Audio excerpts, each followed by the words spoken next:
Amo. Gimana be? Pun pada tempat dia tunggu. Aku kasih ada orang tu. Dia celana.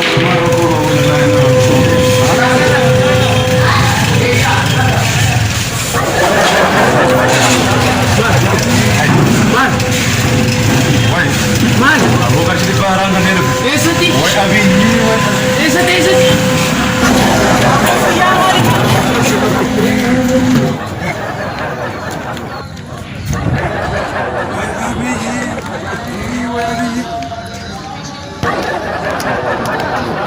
Why tanya apa? Why is something berbahaya?